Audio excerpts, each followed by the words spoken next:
Olá, seja muito bem-vindo ao Icon Podcast. Sim, estamos aqui mais uma vez para encher o seu saco e não deixar você ficar na monotonia. E hoje nós vamos falar de um assunto muito importante. Mas, primeiro, se você não assistiu ou não viu o episódio anterior, faça-me o favor e faça o favor a si mesmo. Veja o episódio. Ficou muito legal, temos duas convidadas muito especiais que estão lá para trazer uma nova visão para você sobre as mulheres no mundo da tecnologia. E hoje nós trouxemos uma convidada super especial. Ela, que é a melhor professora de todos os tempos, que está dando aula desde os primórdios, sem falar a sua idade, porque isso é falta de educação. Eu gostaria que você se apresentasse. Cris, conta pra gente quem você é. Olá, primeiro eu quero agradecer aí o convite de vocês por estar aqui batendo papo, conversando aqui um pouquinho sobre educação, tecnologia e diversos assuntos afins.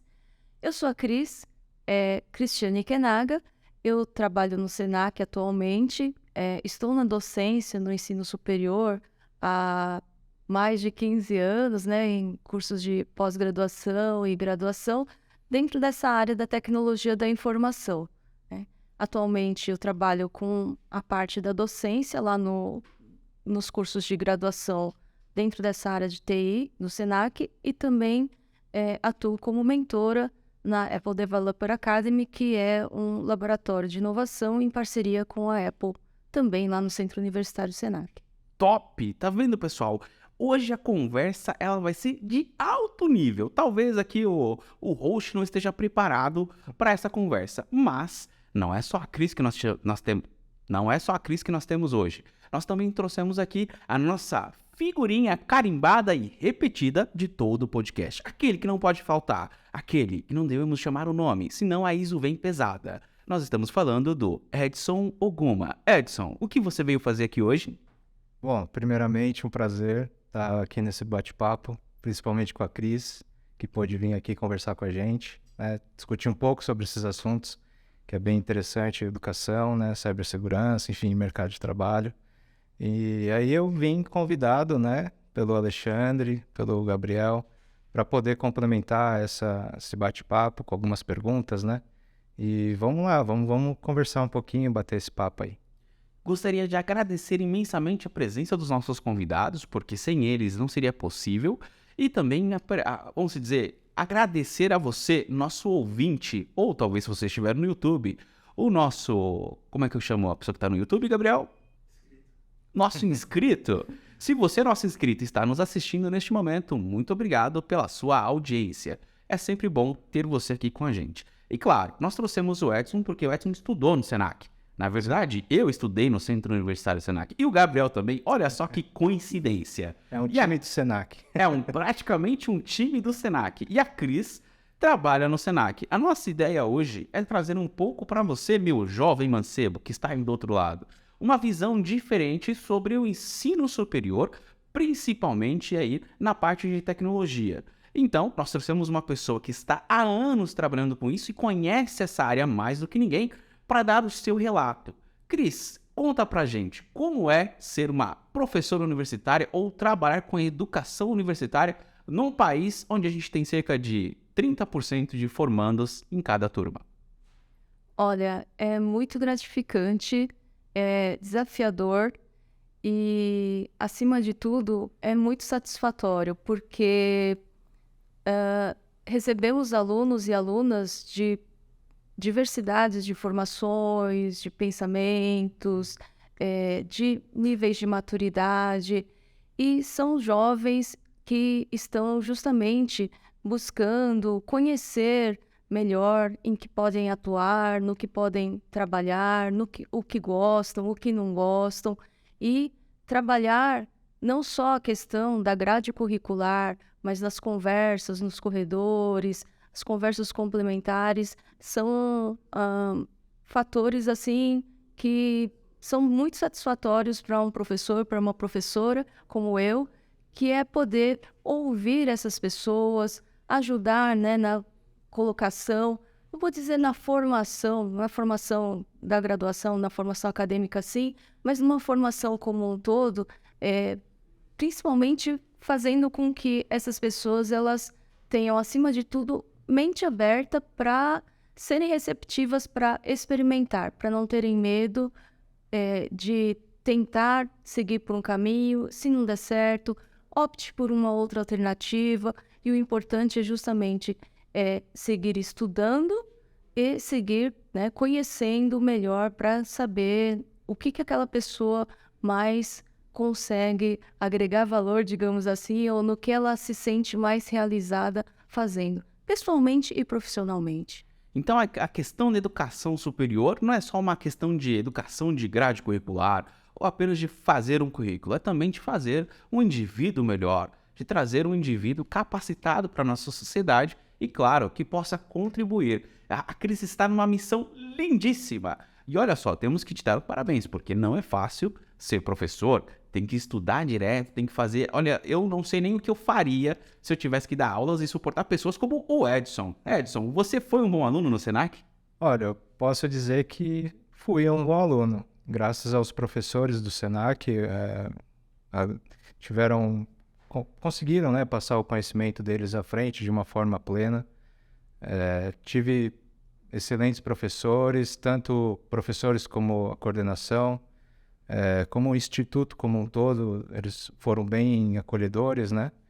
E é até interessante, eu tenho um caso que dentro do curso que eu fiz, que foi tecnologia, né, ADS, análise e desenvolvimento de sistemas, por acaso... Por favor, Edson, não fale em sopa de letrinhas, nossos ouvintes estão ingressando na sua carreira. Claro.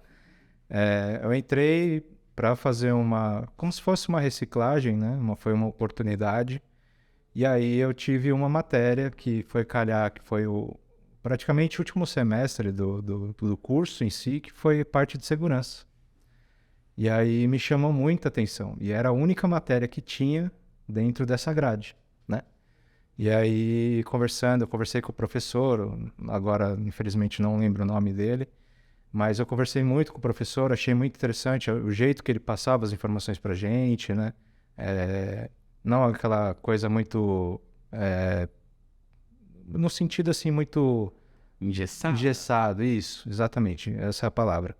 Então foi uma matéria bem interessante, isso foi florando assim dentro de mim, a parte de segurança. Quanto tempo tem isso, Edson? Você lembra? Assim, sem revelações. Mas acho que uns 3 anos, mais ou menos. Olha só, 3 anos atrás o Senac já estava falando dessa coisa de segurança, né? Olha, no curso do Edson já tinha segurança. Como é que tá lá hoje, Cris? Isso com o advento da pandemia, trabalho remoto, cresceu o número de busca de pessoas querendo cursar segurança, vocês criaram novas grades, como é que está sendo tratado isso dentro da universidade? Existe um componente curricular, uma matéria específica, né, da área de segurança da informação, que ela é complementar com um outro tema que é a auditoria de sistemas. Essa matéria continua existindo, né, como parte obrigatória nos currículos, nos cursos de TI, e complementar a esses dois temas, eu diria que tem também direito digital, que são temas que andam sempre juntos. Você não consegue infringir, né, ou trabalhar sem respeitar as questões de legislações e tudo mais. Então, uma coisa tem a ver com a outra.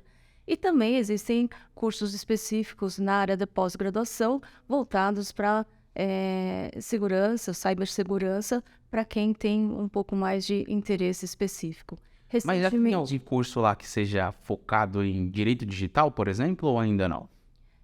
Um curso específico, não como uma matéria? Não como uma matéria, exato. Não existe um curso específico. Esse tema ele é transversal a diversos cursos, digamos assim, desde administração, da área de negócios, a área de tecnologia. Entendi. Por isso que faz sentido você colocar ele como uma matéria para vários cursos, né? Já que ele é transversal. Mas uma questão que me chama a atenção, principalmente para você que está aí do outro lado, deve pensar mais ou menos como eu, porque a gente pensa igual. Eu penso assim, eu vejo muita gente falando de direito digital, mas geralmente não é o pessoal de TI. Geralmente é o pessoal da advocacia, o pessoal da lei mesmo falando de direito digital. Assim, eu entendo que existem dois pesos, tanto para o pessoal da TI quanto para o pessoal do direito, né? Afinal de contas, a lei Carolina Dickmann está aí. Então, não invadam os computadores, amigos. Isso é crime, viu? Você vai ser preso. Então, a gente tem que fazer tudo conforme a lei, como a Cris disse. mas eu vejo mais esse pessoal da área de direito ou da área jurídica, vamos colocar assim, falando sobre direito digital. Eu não vejo isso muito nos cursos de tecnologia e etc. Quando a gente fala de tecnologia e fala de segurança ou de direitos, geralmente a gente acaba indo para o lado ou de auditoria ou de cibersegurança. Essa visão, ela é correta ou ela está equivocada, Cris? Você que está aí no dia a dia da universidade, conta pra gente. Eu diria que ela não está equivocada. Eu acho que depende muito do contexto aí, de como que as universidades, as formações acadêmicas têm trabalhado. O fato é que, curiosamente, antes de eu responder diretamente a sua pergunta, Fica à vontade. quando a gente fala de segurança da informação, a gente não,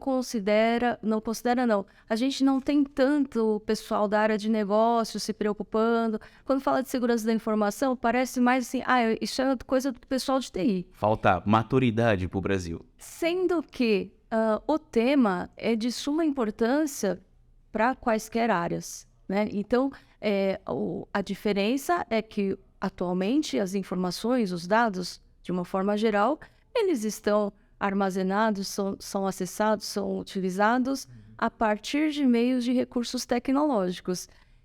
Mas a preocupação é de todos, né? De planejamento de um projeto, Sim. na concepção de um produto, por exemplo, na prestação de um serviço.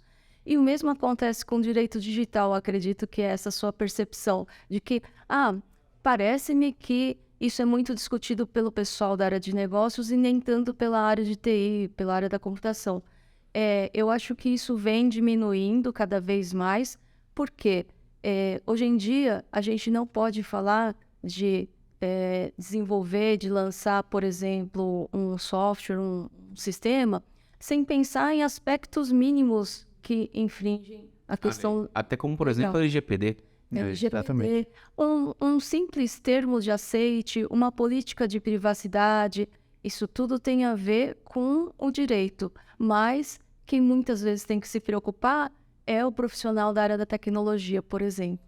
Então, hoje em dia eu costumo falar, olha, não existe mais essa segmentação, isso não me pertence, isso não é da minha alçada, porque cada vez mais o profissional da área da tecnologia, ele pode ser responsabilizado ou corresponsabilizado por algo que pode dar errado ou pode não dar tão certo por um simples, ou entre aspas, né, simples questão de ele não ter observado essas considerações de requisitos legais, por exemplo.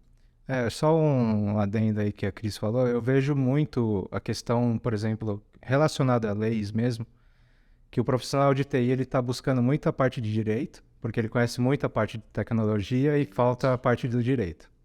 E o inverso também é proporcional. Então, aquela pessoa que trabalha com direito está buscando muita parte de tecnologia também.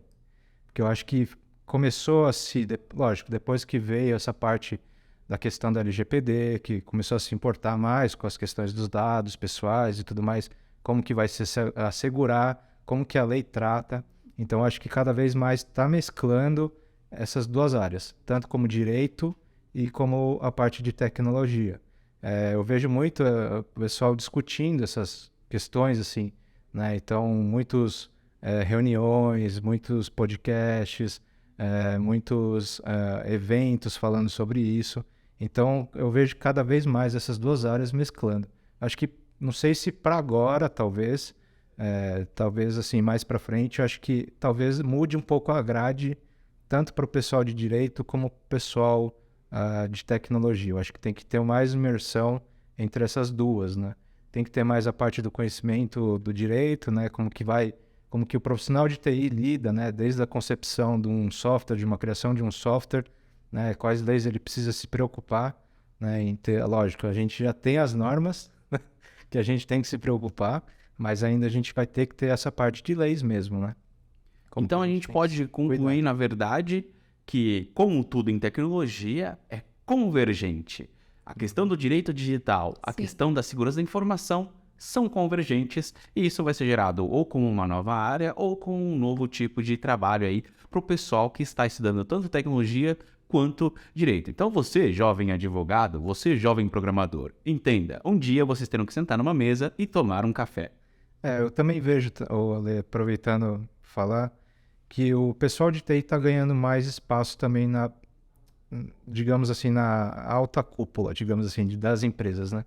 Então, o profissional de TI está sentando mais à mesa para poder conversar sobre como defender melhor, como que projetar melhor, não só mais aquele pessoal de negócio, de gerenciamento de projeto. É porque antes, Edson, tecnologia era coisa de nerd. Mas hoje em dia, tecnologia é coisa de negócio. Vários negócios utilizam de tecnologia como base ou princípio ou meio, enfim, para que possa fazer o negócio crescer, coexistir e, de fato, trazer resultado.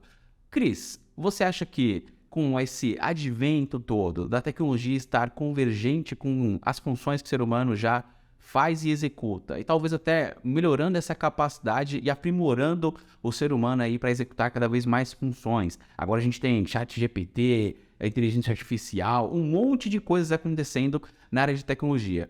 Eu queria saber de você, Cris, o que você acha que o nosso jovem que está ouvindo esse podcast e que vai entrar numa faculdade e quer fazer tecnologia porque dá dinheiro, o que ele precisa se atentar nesse contexto em que a gente tem cada vez a tecnologia convertendo ou sendo convergente com outros assuntos da natureza humana, e cada vez mais automatizado, já que agora a gente tem bots que você faz pergunta e ele te responde?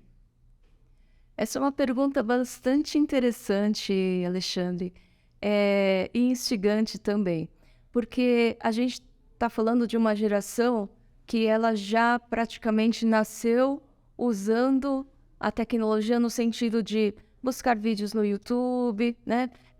Ir com o dedinho lá para pular o vídeo, Isso pular é verdade, a propaganda. pessoal. Minha filha tem 3 anos de idade e ela sabe pular o vídeo. Exatamente. E ela não sabe ler, ela não é alfabetizada no sentido de letramento, mas ela consegue entender visualmente o que está acontecendo, o que ela quer, o que ela não quer. Digitalmente, as crianças e os adolescentes de hoje e que vão ingressar logo mais na universidade, eles já estão inseridos nesse mundo. Então, para eles, a questão da automação é muito natural, digamos assim. Então, eles já estão acostumados a usar a televisão ou né, quaisquer outros canais de comunicação por meio de um controle remoto e não mais ir até a TV para mudar o canal, por exemplo, que é uma coisa de 30, 40 anos para trás. Aí. Fazendo uma analogia, é como quando eu ia na biblioteca pesquisar na Barça, eu pegar livros e hoje a gente pergunta para o Google. Isso é verdade. Isso. Mas a grande diferença, Alexandre, isso é interessante, que a gente precisa ensinar esses jovens ou instigar, fazer com que eles aprendam a como perguntar, o que perguntar, aonde perguntar. Por quê? Se a gente não souber o que a gente quer, a gente vai buscar qualquer coisa, qualquer informação e vamos nos dar satisfeitos. Se nós não soubermos perguntar, nós vamos colocar lá algumas palavras-chave ou uma pergunta básica e, por exemplo, no Google, no buscador, ele vai trazer algumas páginas. Possivelmente, esse jovem, essa jovem, talvez não vá além da primeira página para buscar. Mas será que ela fez uma pergunta da forma adequada para buscar as respostas que a satisfaçam? Então, essa questão delas estarem inseridos nesse mundo de automação, tudo muito automatizado, é muito bacana, mas o que a gente precisa é trabalhar esse lado de aprender a pensar, aprender a perguntar. Ou seja, por ter as respostas na mão, eles não sabem fazer as perguntas. Mas muitas vezes essas respostas talvez não sejam as respostas adequadas, não sejam as respostas corretas. Interessante. Antes de entrar aqui no podcast, claro, eu fui pesquisar algumas coisas ali para ter o que falar, para ser interessante para vocês. E eu fui pesquisar qual foi a primeira universidade do Brasil. E olha só que curioso. Se você pergunta para o Google qual foi a primeira universidade do Brasil, ele fala que foi a Universidade do Rio de Janeiro em 1930, 1934, mais ou menos nessa data. Mas quando você coloca qual foi a primeira faculdade do Brasil, só mudei um termo, ele fala que foi a faculdade criada em 1808 por Dom João. Então, assim, existem diversas fontes de informação e eu acho que a gente está vivendo num mundo em que a gente tem muita informação, mas pouco conteúdo. A informação, ela vem de todos os lugares. Mas hoje as pessoas não sabem filtrar o que é o conteúdo útil do inútil e como utilizar esse conteúdo. É mais ou menos o que você estava falando. Olha, se você faz uma pergunta de qualquer jeito, né? Eu quero uma receita de pão. Se você não disser qual é o pão, ou quais ingredientes você quer nesse pão, vai aparecer um monte de receitas. No final do dia, ou você não vai fazer pão nenhum, porque de tantas opções você não conseguiu escolher uma, ou você vai escolher uma receita das quais você não tem o ingrediente. Olha só. Então, pessoal, prestem atenção no que a Cris fala, que é muito importante. Aprenda a fazer as perguntas corretas. Mesmo que você use o ChatGPT, ele vai ser inútil para você se você não souber o que perguntar. Afinal de contas, para quem não sabe para onde vai, qualquer caminho serve, como bem disse a Cris. Posso complementar uma À informação? vontade. Ultimamente, né, tá muito em discussão essa questão do uso do ChatGPT, IA. Isso era uma coisa que eu queria até te perguntar. Pois não. Como que as universidades estão se preparando para isso? Porque hoje eu posso fazer uma prova no ChatGPT, olha só. Pois é. Existe na parte educacional essa discussão, né? Então os alunos vão usar e vão responder, os professores não vão saber, os professores precisam repensar e tudo mais. O ChatGPT, assim como outras tecnologias, ajuda sim, facilita sim, porém, ela não é a salvação de tudo. Se você não souber interpretar, analisar e, com base em seus conhecimentos... Pegou no pé de Aquiles agora, hein? Exatamente. Aliás, Você estudando, calcanhar de Aquiles.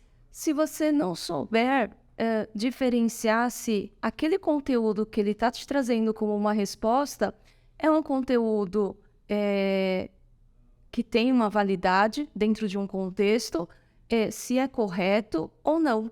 Então, dependendo, imagine que você está fazendo um trabalho e, de alguma maneira, veio uma resposta que o rei do Brasil é careca, né? Essa frase, em língua portuguesa, ela está correta. Não tem nenhum erro gramatical, nenhum erro semântico. Essa frase, ela está gramaticalmente, semanticamente correta.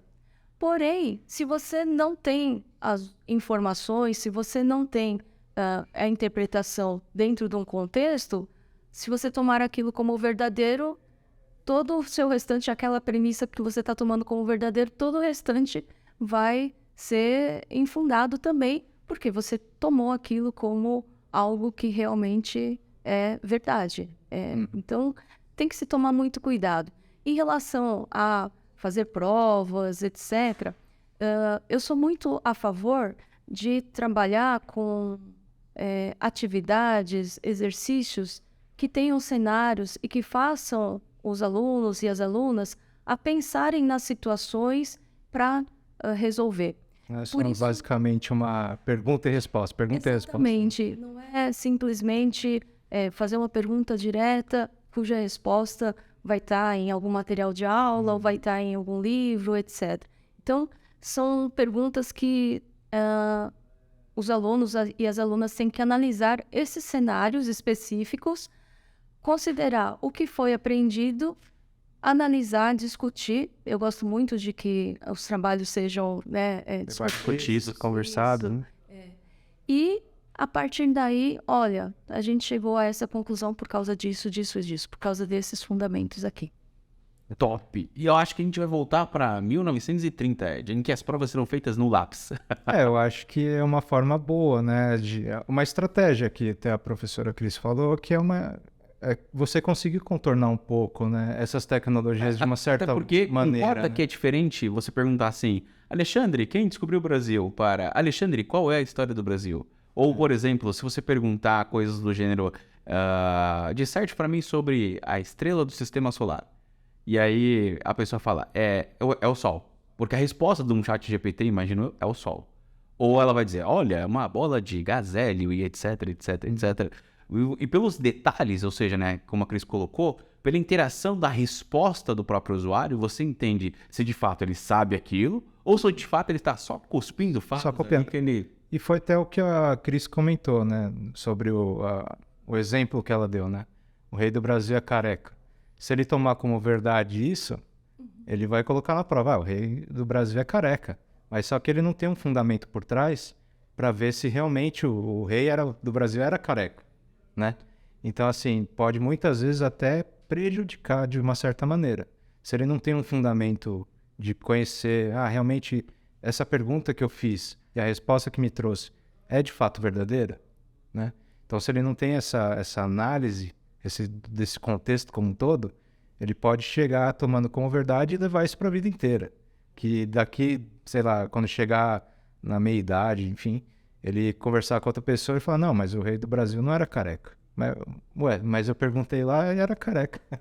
Pois é. Então porque- começa a atrapalhar, às vezes, de uma certa maneira, da forma que você usa a tecnologia em si, né? Então, o problema, na verdade, nunca foi a tecnologia. É só como você utiliza. Se você usar bem, ela vem. E você tem resultado. E talvez vocês perguntem assim, Cris, mas em algumas matérias, talvez dê para você usar essa estratégia de fazer atividades com que os alunos e as alunas analisem os cenários e busquem as respostas fundamentadas. Mas numa matéria, por exemplo, matemática, programação, em que ela vai ter que Uma coisa mais de exata. um, um raciocínio específico, né? Por exemplo, em programação, algoritmos, os professores podem acabar pedindo, olha, faça um algoritmo de uma calculadora. E isso é direto. Então, se isso você colocar, né, numa IA, ela, faça um algoritmo de uma calculadora em Python, ela já vai te responder prontamente. Agora, se você coloca um cenário, né, olha, uma família precisa, né, saber quanto que está gastando e tal, quanto que ganha, e a gente precisa ajudá-los a saber, a calcular e tal. Faz todo um contexto e faça um algoritmo de um programa que possa ajudar. No fundo, você está falando, faça uma calculadora, mas você não coloca exatamente com essas palavras explicitamente. A pessoa vai ter que pensar e, por outras vezes, ela vai ter até um raciocínio, pode ser que ela tenha um raciocínio interessante de elaborar um outro algoritmo que não seja uma calculadora diretamente, mas alguma coisa que ela utilize os conceitos, os fundamentos que estão sendo aprendidos lá de variáveis, de operadores lógicos, operadores, né, matemáticos e tudo mais, que é o que se quer avaliar, digamos assim, com conhecimento dentro daquele período em que ela estudou. Então, para você que está aí do outro lado se perguntando, vou conseguir usar minhas provas, aliás, vou conseguir usar o ChatGPT nas provas? Não, não vai. Como o Edson disse, não adianta você roubar, jovem mancebo. Olha, os professores vão te pegar e você vai tirar um grande zero. O jeito é estudar. E aí, como a ideia aqui é falar de um pouco de educação e tecnologia, eu gostava muito de estudar no Senac, inclusive eu acho o laboratório do Senac, do Centro Universitário Senac, maravilhoso. Das universidades que eu visitei, foi o mais legal. E o conceito de universidade aberta para o público sempre foi uma coisa que me fez ter uma vontade satisfatória. Infelizmente, não entrei para o time de vôlei do Senac, porque eu sou muito alto, né? Não daria. Contém ironia. Mas eu queria perguntar, Edson, você que estudou no Senac, o que você mais gostou do Senac? O Senac, eu acabei fazendo minha formação no Senac de Santo Amaro, né? É um centro basicamente enorme. Aliás, só uma correção. Centro Universitário Senac é só o de Santa Amaro ou tem outro? Tem o campus Santo Amaro, nós temos um campus em Águas de São Pedro e um campus em Campos de Jordão. O de Águas de São Pedro é aquele que fica o restaurante, que o pessoal vai lá para comer, é isso? Exatamente. Inclusive eu conheço. Conheço assim, de vista, não pude... Não pôde visitar. Visitar, mas por fora eu conheço. O que você gostava lá do Senac Então, de Santa Amaro? Eu acho muito legal a estrutura como um todo, né? O centro é muito grande, né? Assim, basicamente é um centro mesmo. Tem vários prédios, secretarias, bibliotecas, né? Então é um espaço muito grande e você se sente bem acolhido lá dentro, né? Outros pontos também, a parte da NASA, que eu acho muito interessante, que deixa disponível computadores para as pessoas estudarem, fazerem pesquisas, trabalhos, enfim, né? A gente até, no período que eu estava lá, a gente utilizou um pouco também a parte da NASA, sem falar no corpo docente também, que é muito bom lá dentro, né? Então, acho que assim, é uma instituição muito, muito bem preparada, né? Para poder ter os seus jovens ali se formando. E Cris, só o espaço físico, bonito, excelente, ótimo, com um bom corpo docente, é suficiente para uma educação de um novo trabalhador na área da tecnologia? Não, de forma alguma, esses elementos são suficientes. O pré-requisito essencial é o aluno ou a aluna querer estudar. Por incrível que pareça, esse é um elemento condicional que, se a pessoa não tiver vontade de estudar, não basta ter toda uma infraestrutura pedagógica, física, para apoiá-la, que essa pessoa não vai para frente. E quando eu digo estudar, não é ficar horas e horas em cima de um livro, na frente do computador. Estamos tendo que auxiliar esses jovens, essas jovens, ultimamente, a aprender a estudar também. Então, Aprender a aprender é importante. às vezes, por várias vezes, quando eu estava na coordenação do curso de Análise e Desenvolvimento de Sistemas, vinham alguns alunos, algumas alunas no começo do curso, no primeiro ano, me perguntando, falando assim, poxa, Cris, mas eu venho em todas as aulas de programação, mas eu não consigo aprender, não consigo ir bem nas provas. E numa conversa, eu perguntava, como que você estuda programação? Além de você vir às aulas. Não, mas eu presto muita atenção, tal. Você revisa o conteúdo? Você tenta fazer os exercícios em casa, sozinho? Temos listas de exercícios que não necessariamente são obrigatórios, mas para você ir treinando. Saber programar, né, ou saber uma linguagem de programação é como saber um outro idioma, uma linguagem, né? Então, e se você não praticar, não adianta você vir em todas as aulas, por mais que você seja uma aluna, um aluno aplicado, que isso não vai te impulsionar. E aí eu sempre dou o exemplo. Imagina que eu quero aprender música, tocar um instrumento, violão, por exemplo. E aí eu já assisti milhares de horas de Foi a vários aulas shows de rock. de violão, fui a vários shows de rock, enfim, eu vejo meus amigos tocando, mas eu nunca me dispus a pegar o instrumento e praticar. Então, isso não vai me levar à excelência naquilo que eu quero. E quando a gente fala estudar, é isso. A gente não precisa ir para a perfeição.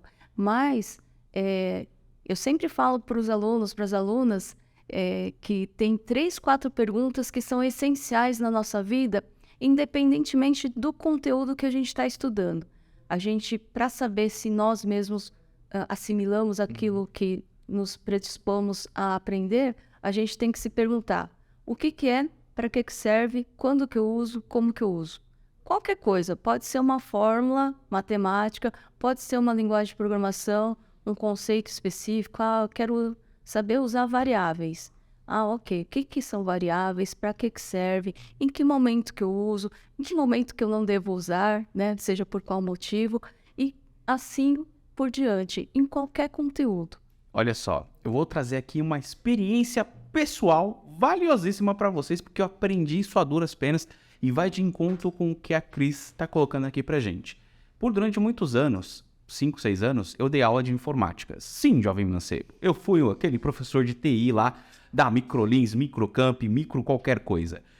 E a minha dificuldade era, eu tinha um público muito diversificado, em que eu tinha jovens de 10 anos de idade fazendo seu primeiro curso, e eu tinha senhores ou idosos, ou até mesmo pessoas que trabalhavam na área da faxina, mas queriam melhorar de vida e estavam procurando o curso de informática. Isso foi há 15 anos atrás, então saber digitar ou usar um computador fazia diferença para você. E a minha grande dificuldade era, eu tinha que dar aula de Excel para quem não sabia somar 2 mais 2 ou fazer uma conta de porcentagem. E olha, é difícil você passar o conceito de Excel para alguém que não sabe usar aritmética básica. E por que eu estou dizendo isso? A Cris bem colocou como nós precisamos ali ter 4 questões ou 3 questões para qualquer tipo de conhecimento. Eu vou um pouco mais além. Eu sempre dava as minhas aulas com o seguinte intuito. Eu preciso fazer o aluno entender o conceito. Porque se ele entende o conceito, ele entende a aplicação, ele entende a usabilidade. Então não adianta eu tentar ensinar Excel para alguém que não sabe fazer conta de porcentagem. Eu ensinava os meus alunos a fazer conta de porcentagem na mão e depois na calculadora para depois ensinar porcentagem no Excel. Parece ridículo, mas não é. Todos gostaram. E sabe qual foi a minha maior realização como professor, vamos colocar assim, foi quando um aluno meu falou, olha, eu segui na área de TI porque eu gostei da aula que você deu, e hoje ele é formado, está fazendo uma pós-graduação e trabalha na área de tecnologia. Olha só, eu não consegui tirar o meu certificado da universidade, mas já ajudei pessoas a serem formadas. E eu acho isso extremamente valioso. Entendam conceitos, aprendam o que é, para depois tentar entender como funciona. E aí, até deixo aqui a questão para vocês, que é o seguinte, fiz uma pesquisa aqui no meu tablet para trazer uma coisa aqui para vocês pensarem, né, para a Cris dar a visão dela sobre esse assunto, e para o Edson colocar aqui o que ele viu na turma dele, que a taxa de conclusão de curso universitário no Brasil é de 33%. É uma pesquisa de 2019, da gestãouniversitaria.com.br, que perguntou isso para vários diversos tipos de universidades, para vários tipos de cursos, né? Então não estamos falando só de TI aqui, mas a taxa de conclusão média em universidades é de 33% aqui no Brasil. Você pode achar esse número baixo, em Portugal é 29%. Se você pegar a Holanda, por exemplo, é 28%. Aí você fala, nossa, então o Brasil está bem. Não, porque no Reino Unido é 72%. Como que nós podemos melhorar isso? O que está faltando é universidade ou pessoas preparadas para aprender alguma coisa numa universidade? Edson, teve 33% de taxa de sucesso na sua turma? Olha, eu posso falar que na minha turma se formaram bastante pessoas, assim, que eu me lembro, que eu me recordo, acho que uma taxa até aceitável, né? Uns 50%? Acho que até mais. Olha. Até mais, eu acho. Foi bem, bem alta, que eu me recordo. Isso falando assim, que tinha tanto meninos como meninas, né? A gente tinha... Não chegava a igualar, digamos assim, né? A porcentagem de meninos era um pouco menor, mas assim, a turma como um todo, ela chegou acho que uns 90%, acho que mais ou menos. Teve pouca gente, assim, que eu me recordo que deixou de concluir o curso total, né? Mas, assim, falando um pouco até, eu não sei se talvez pelas existências seja talvez o entendimento do que aquela formação vai proporcionar para a pessoa, né? Eu digo assim, ela escolheu por escolher, ou escolheu porque viu alguém falando que era legal, ou porque, dá dinheiro, entendeu? Então, assim, às vezes pode ser uma porcentagem que leva isso em consideração, né? Para lá na frente falar, putz, não era isso que eu queria. Ou estou na parte errada, acho que não era sistema, mas era redes, né? Então, também acredito que isso também dificulte um pouco até, digamos, o 100% aí, que eu acredito que seja difícil, mas o 100% aí das pessoas concluírem o curso. Claro, muitas vezes eu também já fui na sala da Cris perguntar algumas coisas, alguns conselhos, até no mesmo... E te pentelhava muito, Cris? Não, era tranquilo. E até no mesmo nos corredores, né? Não só com a Cris, mas com os professores em si. Pegando orientações de como que era, como que vai ser mais para frente. Então, acho que falta, às vezes, também a pessoa se movimentar um pouco, né? Para saber se, putz, será que lá na frente eu vou perder tempo? Ou, tá no começo, vou mudar já para poder me formar de fato lá na frente, né? Então, acho que algumas questões também não é só a universidade, digamos assim, entre aspas, né? Tem a culpa. Acho que também faz um pouco aí da parte da pessoa em tentar, né? Que estiver ingressando aí, sentar mesmo, pesquisar, ou vai no coordenador e fala, coordenador, eu tô a fim de fazer esse curso. O que ele me proporciona? Essas matérias. O que eu vou poder ser lá na frente? Quais minhas opções? Acho que tendo essas conversas vai minimizar bastante a desistência. A desistência, ou até poupar o tempo, né?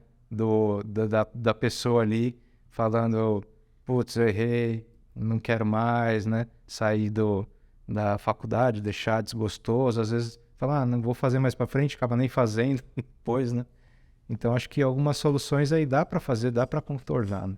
E aí, Cris, o Senac tem mais de 33% de taxa de conclusão de curso e, claro, né, como é que a gente poderia melhorar isso? Principalmente em cursos de tecnologia. Complementando a fala do Edson, que eu acho essencial o que ele colocou, né, do ponto de vista do próprio estudante, da própria estudante se manifestar e se engajar, digamos assim, afinal a carreira, a vida profissional Que ele escolheu, né? É para ela, né?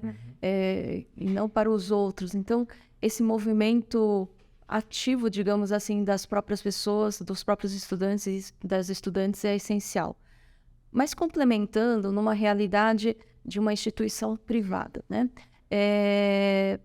Meu olhar é que existem também muitas desistências decorrentes de problemas financeiros. Nós temos muitas situações de alunos e alunas que acabam desistindo no meio do curso por uma questão de alguém na família perdeu o emprego ou a própria pessoa, e isso fica muito difícil.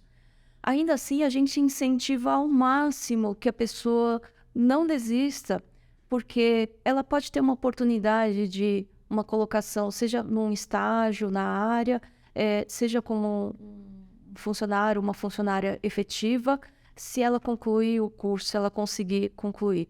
Infelizmente, muitas empresas elas fazem questão dessa formação específica, do diploma e tudo mais, para contratação. E a gente coloca aqui a questão de remuneração também. Dependendo da empresa onde a pessoa vai buscar, a empresa vai fazer uma distinção salarial. Olha, você tem formação de nível médio, né? Pagamento de nível médio. Então, o salário é referente a você ter uma formação em nível superior, então a sua remuneração vai nesse sentido. De qualquer maneira, a gente incentiva, fala dos programas de iniciação científica, de monitoria, de alguns outros projetos que, de repente, ela pode conseguir uma bolsa para ir custeando os estudos enquanto ela...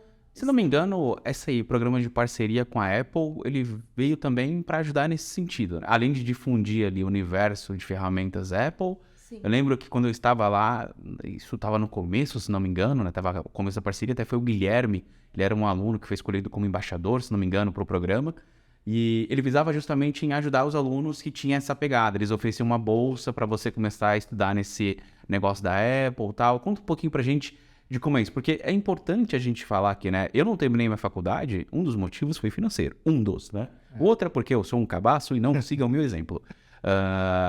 Mas é interessante a gente ver que existe essa desistência também por parte do aluno, talvez estar fazendo a coisa errada, na hora errada, sim, ou da questão financeira, e como a universidade está lidando para preencher essas lacunas, como, por exemplo, se esse programa da Apple entra justamente nesse ponto, ou eu estou viajando na maionese? Não, faz total sentido, e sim, entra sim, é um dos programas, né, que vai nessa linha de possibilitar que os estudantes tenham uma oportunidade de aprender uma formação complementar à grade curricular, em parceria com uma empresa, né, com uma organização, e que, junto então dessa parceria, empresa, universidade, os alunos e as alunas podem, por meio de uma bolsa de estudo, então, aprender novas tecnologias, uma formação complementar, não só tecnológica,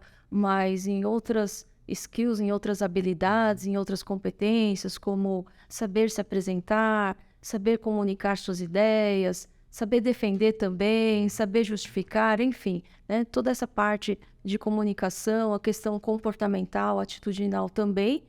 E no caso do programa da Apple Developer Academy, né, eles recebem um equipamento para utilizar durante o programa, que são de 2 anos a duração, para aprender a programar, né, na linguagem, no ambiente, na plataforma Apple, digamos assim, e aprender, testar e tudo mais. Então, o Senac, por meio, né, da instituição acadêmica, então, oferece essa parceria com uma empresa, permitindo que estudantes possam usufruir de recursos computacionais, né, em parceria, para aprender, então, uma formação complementar à grade curricular do curso. Muito interessante. Uma pergunta para a Cris. Na questão do Senac, eu vejo como ele fosse basicamente um celeiro, né? Assim, de você criar novas pessoas, assim, no sentido de formações e tudo mais. Há alguma parceria nesse sentido com empresas não tão grandes assim de nomes? Por exemplo, a Apple, o Microsoft. Vamos dizer Algum que convênio, nós aqui da Icon, por vamos exemplo, nos conveniar com o Senac Isso, a para gente passar nossas poderia, experiências. por exemplo, falar assim, não, vamos olhar para o Senac e ver as pessoas lá que podem agregar de alguma maneira, por exemplo, a nossa empresa, né? Me mande seus estagiários e eu lhe devolvo profissionais. Por exemplo, isso, né? A gente, de alguma forma, alguma empresa pode ajudar, ter essa iniciativa para ajudar. Edson. Só um pouquinho antes da Pois não. resposta da Cris. Você, empresa, que está aí nos ouvindo, fique atenta. Olha só a oportunidade que você tem de fechar parceria com uma instituição de ensino consagrada e, claro, de excelente qualidade, além de aprimorar a sua mão de obra. Vai, Cris. Existem diversas formas de parceria e essas parcerias não são somente com instituições de grande porte ou organizações de grande porte, privadas ou não, né? Empresas de pequeno porte também têm suas parcerias. E, como eu falei, né, existem diversas modalidades, não vou nem chamar de modalidades, mas formas de se juntarem para agregar valor, né, digamos assim, para o estudante, que é o nosso principal, digamos assim, nossa principal matéria-prima. Existem algumas empresas que elas fazem parceria e os alunos, as alunas podem entrar em contato para fazer, por exemplo, projetos voltados, considerando o cenário daquela empresa, como se fosse assim, vamos pegar um caso real e vamos tentar trabalhar. Fazer um case, exato. Claro que de uma forma mais restrita em função da duração. Quando a gente fala de um semestre letivo, a gente está falando efetivamente de 4 meses, 4 meses e pouco, né? E não 6 meses. E então, um projeto mais enxuto, parcerias em relação à palestra, a algum evento, enfim, cada empresa acho que tem aquilo que pode ser compartilhado e o Senac também acho que analisa essas situações. E aí, no caso, nada melhor do que falar realmente com o setor de parcerias para ver aí as possibilidades, mas sim, não está restrito a apenas grandes empresas. E olha só, vou contar aqui um pouquinho de como nós fazemos nosso processo seletivo na Icon, porque acho que tem um pouquinho a ver com essa parte de estudar. Vou chegar lá, vou fazer esse link, calma aí, não seja apressado. E vou falar disso porque existe uma coisa bem interessante que é assim, né? A maior parte aqui dos funcionários da Icon, eles são ex-Senac. Mas não é porque a gente tem uma preferência pelo Senac. Não fique brava, USP, não fique brava aí outras universidades. A gente só quer as melhores mentes aqui, brincadeirinha. Brincadeiras à parte. A gente tem um processo que é o seguinte, né? Nós não escolhemos as pessoas por qualificação que ela tenha, até porque os produtos que nós temos no nosso portfólio são produtos que são diferentes. Não é um Word, não é um Microsoft Excel. Obviamente que a pessoa saber usar o Windows precisa, né? Porque trabalha num computador ou Linux, mas não necessariamente ela precisa ter um skill já formado, porque os produtos que eu ofereço são produtos que ela vai ter que ser treinada nesse skill. E a gente tem um programa aqui interno que a gente treina e educa os nossos colaboradores para terem um melhor resultado. Aqui no nosso caso, a gente não leva tanto em consideração a formação do indivíduo, mas sim a percepção dele em relação ao trabalho e como ele gostaria de contribuir e, claro, de ser remunerado por isso. Afinal de contas, uma empresa não é feita de tijolo ou de ativo, mas sim de pessoas. Então, pessoa ainda é parte essencial desse negócio. E aqui a gente faz dessa forma. Às vezes a gente recebe pessoas que estão ingressando, o cara tem 6 meses de faculdade, não sabe quase nada ainda. Ele fala assim, né, eu me inscrevi aqui na vaga, mas né, eu comecei agora. Tá... Não tem problema. Se você está disposto a aprender, se você está disposto a trabalhar, aqui é o lugar certo para você.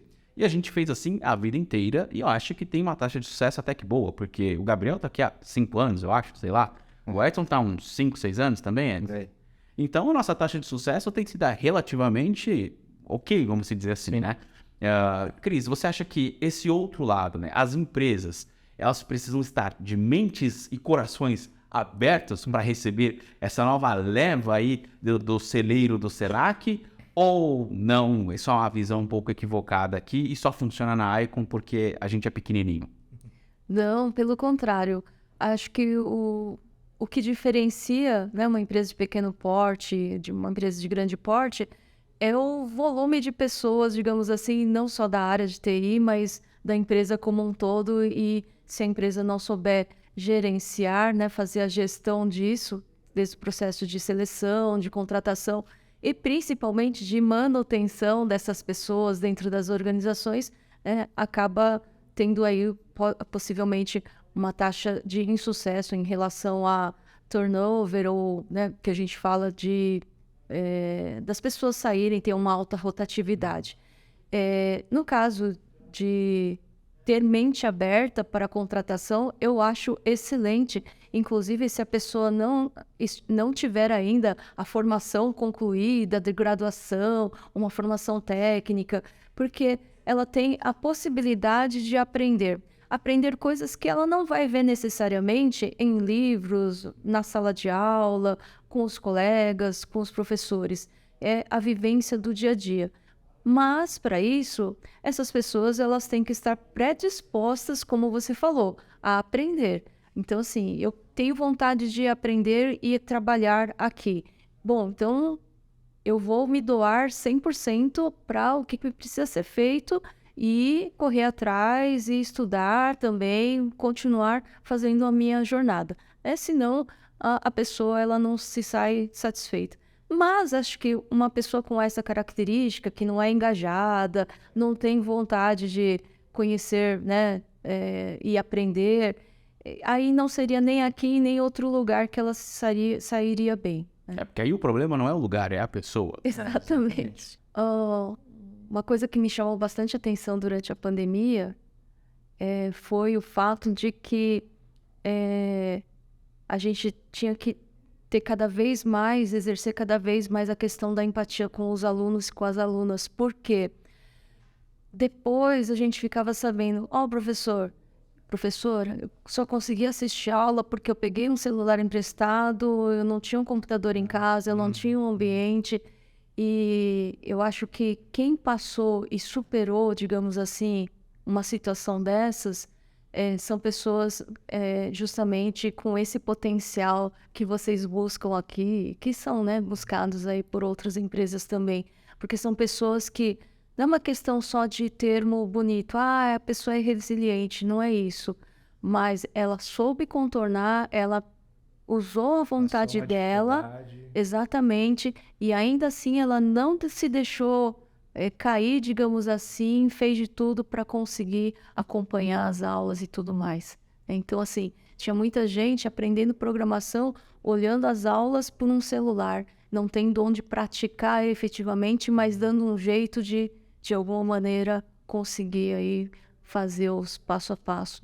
Geralmente, esse perfil de pessoa é o perfil de pessoa bem-sucedida. Então, se você está ouvindo esse podcast e quer ser bem-sucedido, independente do que você faz, seja como esta pessoa. Ela não tem um celular para acompanhar as aulas durante o Covid, mas ela buscou um celular emprestado. E sim, aprender programação no celular é uma porcaria. Se você nunca tentou, tente um dia para ver como é que é.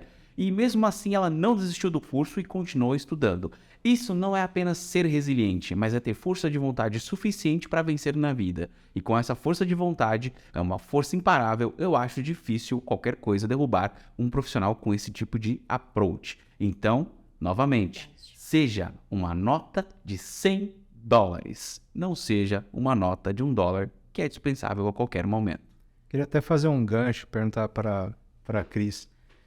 Qual que é, assim, a sua visão, ou talvez a visão do Senac, para o mercado de trabalho de uma forma ampla, né? Assim, digamos, parte de tecnologia, sendo que vocês também são formadores, né? Acadêmicos e tudo mais. Como que é essa visão geral, assim, da parte do mercado de trabalho? Vocês veem ainda que tem oportunidades, poucas oportunidades, as empresas, como que elas estão se movimentando, assim? Eu vou passar a minha opinião, digamos assim, a minha posição, e não uma posição institucional, digamos assim. A minha posição pessoal é que a gente fala que mercado na área de TI, na área de pet, né, de cosméticos, nunca está em queda, digamos assim, porque as pessoas continuam consumindo, gastando com seus pets, gastando com cosméticos, e no caso de TI...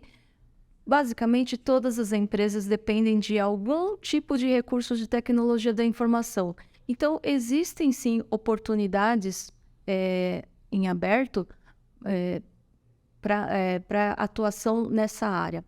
O que falta, às vezes, a gente fala que é a falta de profissionais qualificados. Mas quando a gente fala de profissional qualificado em falta, eu acho que tem a ver justamente com essa situação da pessoa não se engajar, ela não se interessar, né? Ela não buscar oportunidades.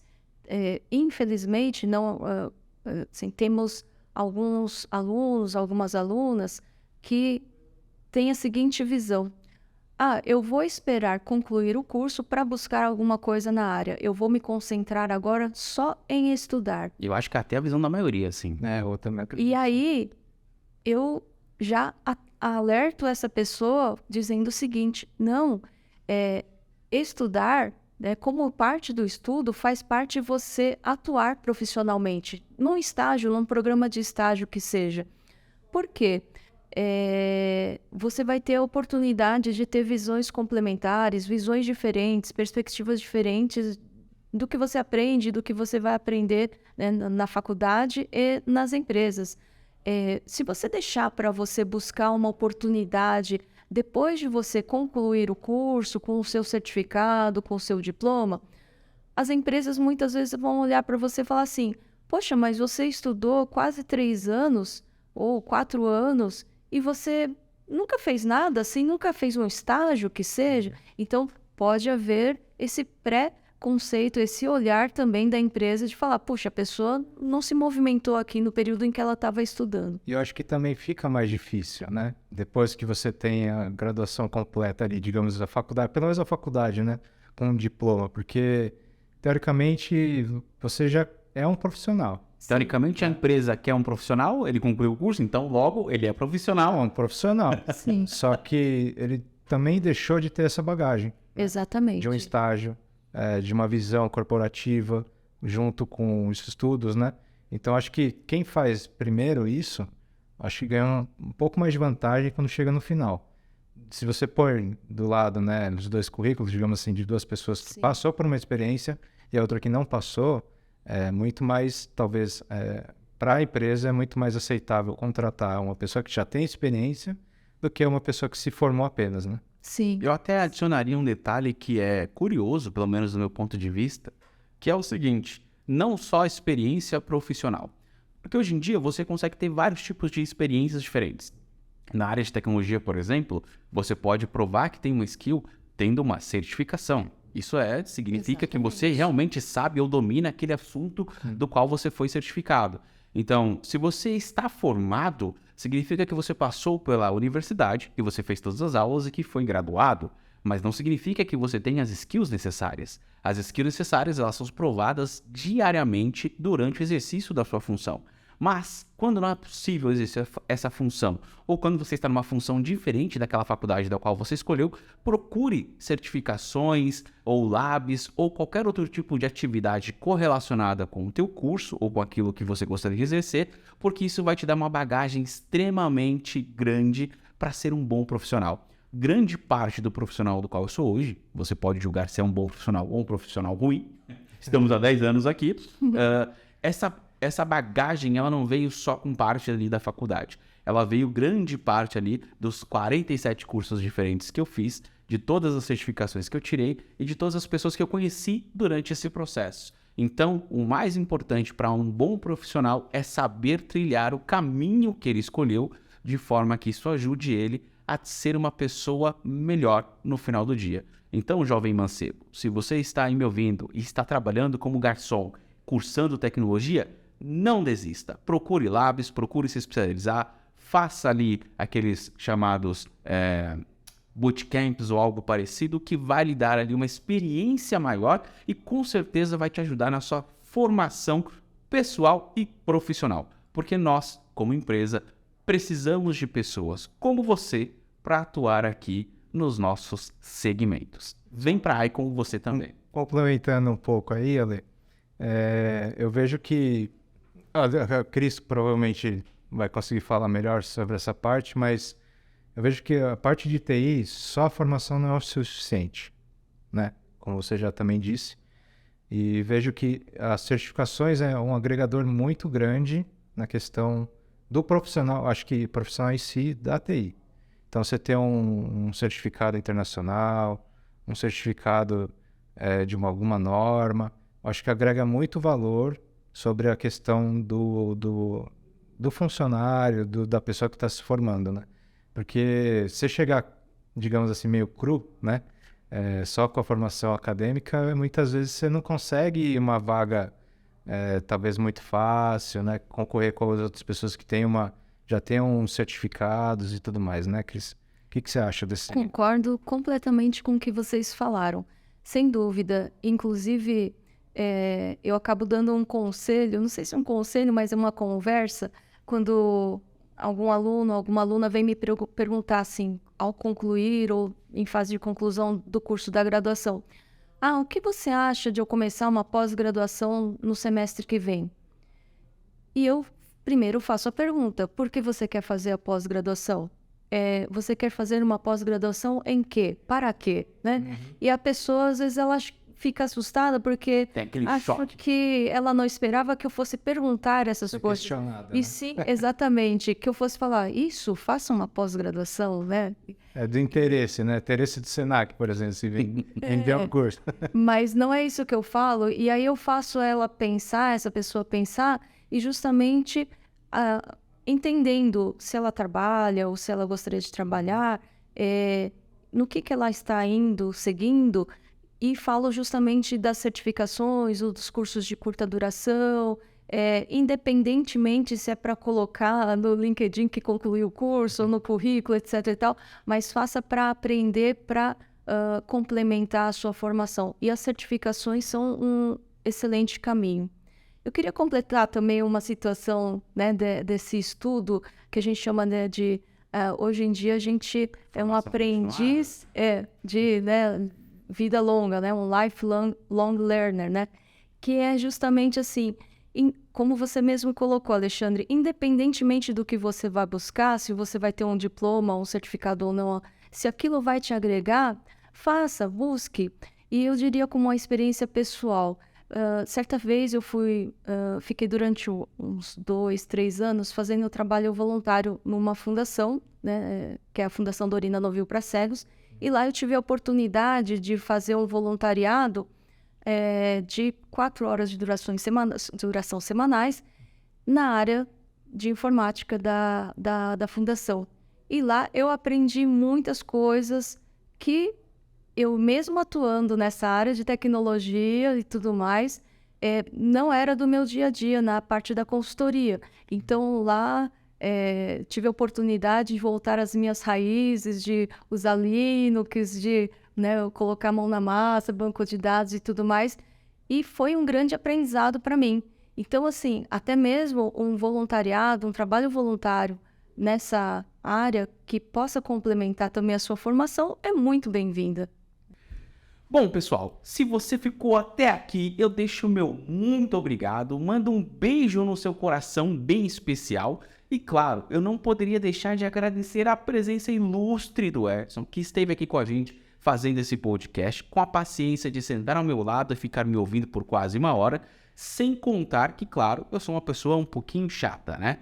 Edson, você gostaria de deixar aí um recado final para os nossos ouvintes ou os nossos inscritos? Como a gente já falou bastante, conversou bastante sobre essa parte de educação, mercado de trabalho, enfim, não desistam, né? Busquem conhecer o que vocês querem de fato fazer como formação, busquem ajuda para conhecer o que vocês querem. Eu tenho dúvida, né? Vou procurar um coordenador, igual eu falei um pouco mais no começo.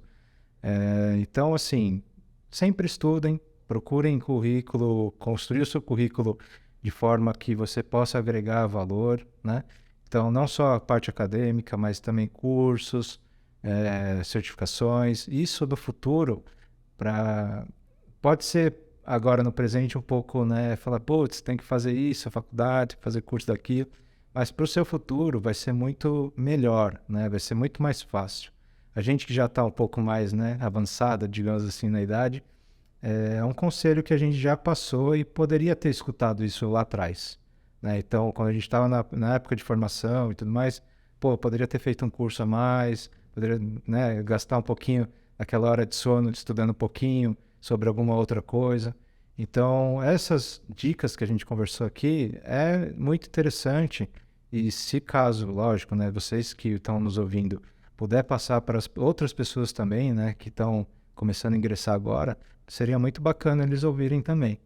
Top! E claro, não poderia deixar de agradecer a presença magnífica da nossa convidada, ela, a Cristiane, que veio aqui, trouxe todo esse mar de conhecimento e sabedoria sobre como funciona a Universidade do Senac. E se você não conhece, deixa o convite para você ir lá conhecer a universidade. É um lugar bem legal. E eu gostaria de deixar aqui a nossa convidada ilustríssima dar a sua palavra final e, claro, deixar o seu LinkedIn para que as pessoas possam se conectar com ela e pedir conselhos sobre a vida universitária. Cris, o meu muito obrigado. Deixe aí o seu recado para os nossos ouvintes e telespectadores. Bom, eu gostaria de agradecer imensamente aqui o convite feito por vocês. É uma oportunidade muito rica da gente fazer esse bate-papo. A gente poderia fazer outras vezes. Convido vocês para irem lá no Senac também, para a gente conversar, tomar um café, para que vocês também possam interagir, conversar com os nossos alunos, com as nossas alunas também. Quero agradecer ao convite do Edson, a presença aqui também, o convite do Gabriel. Foram 2 alunos, né, meus, em cursos diferentes, o Edson em Análise e Desenvolvimento de Sistemas, Gabriel em Bacharelado de Sistemas de Informação. E quero agradecer também ao Alexandre, que foi quase meu aluno também em Sistemas para a Internet. Muito pouco não foi, hein? E eu queria deixar um recadinho assim para os estudantes, para as estudantes que estão querendo assim ingressar nessa área, tenham curiosidade de aprender. E se acaso vocês ficarem de DP, repetirem em alguma matéria, não fiquem tristes, não fiquem revoltados. DP não é o fim do mundo. Significa que não foi possível você atingir aquele conhecimento mínimo para você seguir para outra matéria, né?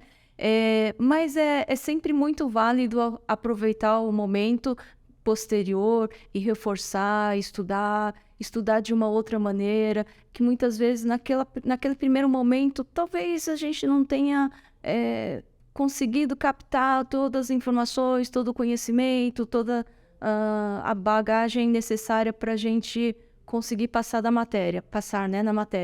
Mas não é o fim do mundo, né? É uma outra oportunidade, encare como uma outra oportunidade para você poder aprender, para você estudar e para você aproveitar melhor. Então, assim, se você está estudando, não fique chateado, não fique revoltado. O mundo não termina com uma DP, digamos assim, né? E gostaria mais uma vez aqui de agradecer aqui a todos e a todas que estão acompanhando a gente. O LinkedIn, quem quiser entrar em contato, fiquem à vontade. Vocês podem me achar por Cristiane Ikenaga Fernandes ou Cris Ikenaga, tudo junto, que é o meu nome de guerra, digamos assim. Fico à disposição para conversar, para tirar dúvidas, para fazer perguntas também, se necessário, para a gente interagir. Podem entrar em contato para a gente conversar um pouquinho mais sobre esse mundo acadêmico, com esse mundo na área da tecnologia da informação, tanto no mundo acadêmico quanto no mundo profissional corporativo. Obrigada. Excelente! Nós vamos colocar aí na descrição ou no campo de informações desse episódio para que você possa seguir a Cris. Já estou fazendo isso aqui agora, claro, obviamente. Não poderia deixar de agradecer ao Gabriel, que faz parte aqui da nossa equipe e que gravou e vai editar todos esses nossos episódios, e deixo o convite para você seguir a Icon nas redes sociais, conhecer o Senac e a Cris e, claro, fazer parte desse mundo maravilhoso da tecnologia. Pois, como eu sempre digo para os meus queridos amigos e colaboradores, é sempre importante a gente usar a tecnologia do modo correto e ao nosso favor. Eu deixo aqui o meu muito obrigado e até o próximo episódio.